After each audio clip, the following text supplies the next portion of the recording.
Hello students, good morning all of you. आज हम फिर से अपने जो ओलंपियाड वाले जो क्वेश्चंस थे उन्हीं को कंटिन्यू कर रहे हैं। ठीक है, होप सो आप भी अच्छे से काम कर रहे होगे। तो जो हमारा जो नेक्स्ट क्वेश्चन है, क्वेश्चन नंबर 17 बेटा, वो क्वेश्चन नंबर 17 कहता है कि आपने करेक्ट ऑप्शन चूज करना है। कोलोइड्स को लेकर के मैंने कहा था कि जो कोलोइड है, जो उसका क्लासिफिकेशन है वो मोस्ट इंपोर्टेंट है, उसके ऊपर क्वेश्चंस आते ही आते हैं। ठीक है, तो जो फर्स्ट ऑप्शन है वो क्या कहता है कि cheese is an example of emulsion. चीज क्या होता है बेटा? इमल्शन होता है। तो जो क्वेश्चन है हमारा, उसका जो फर्स्ट ऑप्शन है वो क्या कह रहा है कि चीज इज इमल्शन। अब बात सुनो, चीज इमल्शन होता है। इमल्शन क्या था? जिसमें both are liquids, disperse phase and dispersion medium are liquids. ठीक है, बट जो चीज है वो तो इमल्शन होता ही नहीं है, तो ये बात क्या होगी बेटा? गलत हो गई। सेकंड ऑप्शन कहता है कि cheese is an example of gel. हाँ, तो जेल जैसा तो होता है। ठीक है, चीज की तुम्हें कंपोजिशन पता है बेटा कि चीज के अंदर होता क्या क्या है? ये छोड़ो ऑप्शन।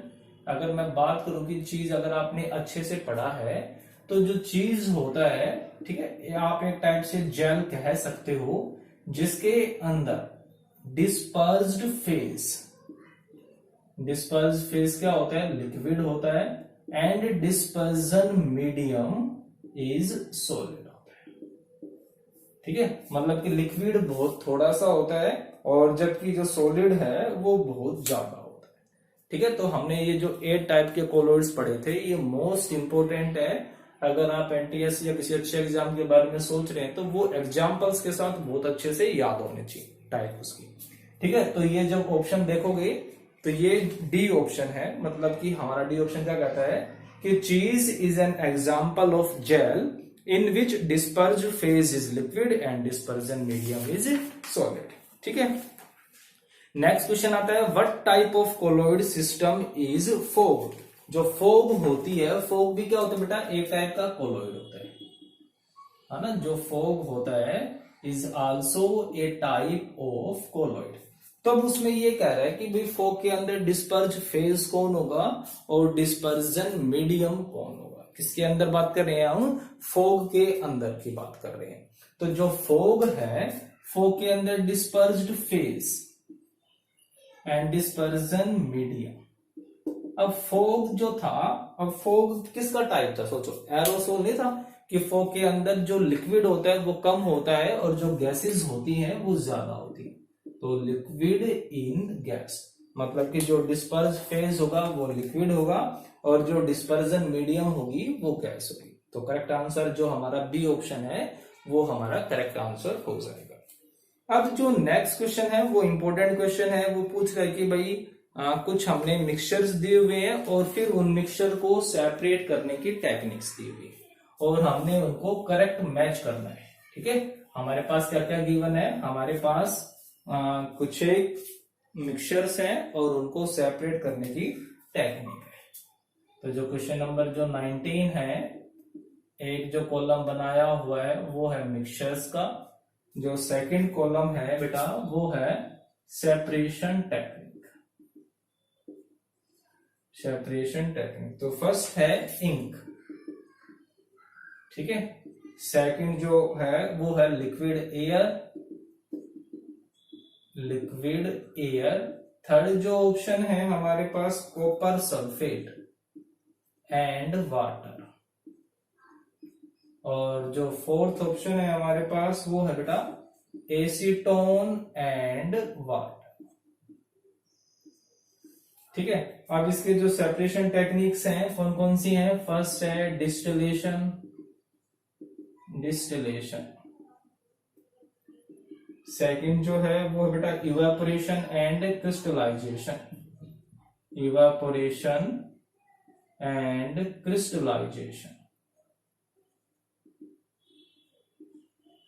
जो थर्ड वन है वो है बेटा इसके अंदर फ्रैक्शनल डिस्टिलेशन, फ्रैक्शनल डिस्टिलेशन। और जो फोर्थ वन है वो है बेटा क्रोमेटोग्राफी। क्लियर है? अब बहुत अच्छे देखना है। अब जो इंक है, अब हमने पहले भी डिस्कस कर चुके हैं कि भाई इंक है वो इंक प्योर वन सब्सटेंस से नहीं बनती, इंक के अंदर डिफरेंट डिफरेंट कलर्स होते हैं और उन कलर्स को रिमूव करने के लिए, सेपरेट करने के लिए हम किस टेक्निक का यूज करते हैं? क्रोमेटोग्राफी, है ना। क्रोमा का मतलब कलर और ग्राफी मतलब राइटिंग, राइटिंग कलर्स को हम सेपरेट करते हैं, ठीक है। सबसे न्यूएस्ट मेथड होता है ये। तो इनके लिए बेटा क्या आ जाएगी? क्रोमेटोग्राफी। आपको इसका प्रिंसिपल ध्यान होना चाहिए। सीबीएसई सिलेबस ने तो अपने सिलेबस से ये बाहर निकाल दी, इसलिए हमने इनको अच्छे से डिस्कस नहीं किया। बट जो एनटीएससी या जो बाकी कॉम्पिटिटिव एग्जाम्स है उन्होंने इस टॉपिक को अपने सिलेबस में रखा हुआ है अभी, तो इसलिए साथ साथ हम हल्का सा पढ़ लेते हैं ये, ठीक है। तुम्हें सबका मतलब पता होना चाहिए। तो क्रोमेटोग्राफी में बेटा होता क्या है कि जो अलग अलग कंपोनेंट्स होते हैं उनको हम सेपरेट करते हैं उनकी एडजॉर्बिंग पावर के बेस पे। तो जिसकी एडजॉर्बिंग पावर अलग होगी वो अलग डिस्टेंस ट्रेवल करती है, जिसकी एडजॉर्बिंग पावर कम होगी वो अलग डिस्टेंस, और इसके बेस पे हर एक कलर को अलग कर लेते हैं। अब सेकंड है लिक्विड एयर। अब एयर को लिक्विफाई कैसे किया होगा?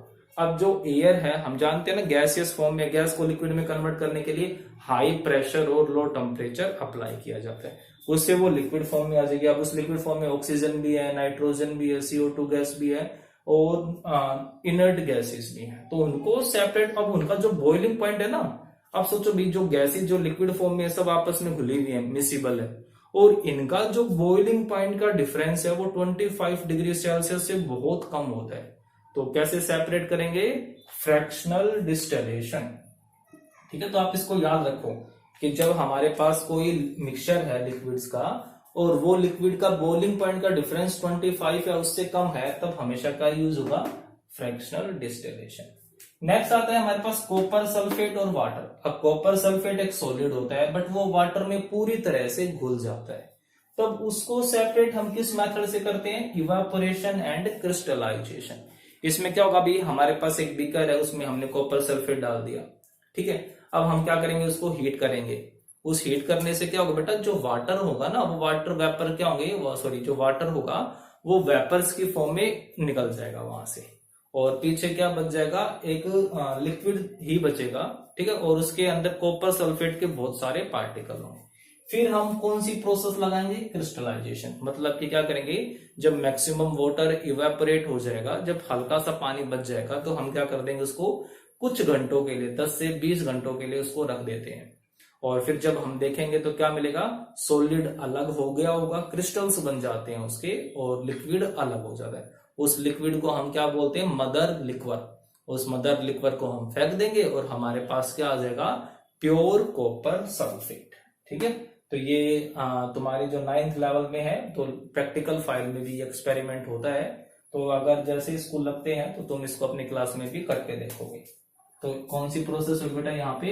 Evaporation and crystallisation. अब जो एसीटोन और वाटर है दोनों ही लिक्विड है और दोनों आपस में मिक्स भी होते हैं, और इनका जो बॉइलिंग पॉइंट का डिफरेंस बहुत ज्यादा होता है। तो जब बॉइलिंग पॉइंट का डिफरेंस ज्यादा है तो सिंपल सी बात है, कौन सी प्रोसेस लग जाएगी?